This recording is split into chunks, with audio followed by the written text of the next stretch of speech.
Butun Madina ahlini yig'latgan azon. Rasululloh sollallohu alayhi vasallam o'lganlaridan keyin Bilol roziyallohu anhu Madinadan bosh olib chiqib ketdilar. O'zlariga o'zlari boshqa azon etmayman deb qasam ichdilar. Bir kuni uxlab yotganlarida tushlariga Rasuli akram kirdilar. Bizni qachon yo'qlaysiz, yo Bilol dedilar. Bilol roziyallohu anhu uyg'ongach Madinaga yo'l oldilar. Madinaga borib Rasululloh sollallohu alayhi vasallamni qabrlarini ziyorat qildilar.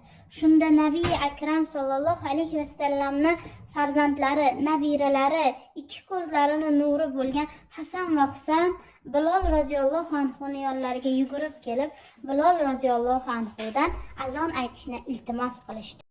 Bilol roziyallohu anhu azon etishni boshladilar. Butun Madina ahli ko'chaga chiqdi. Azonni eshitib butun xalq yig'ladi. Hamma ko'ziga yosh oldi.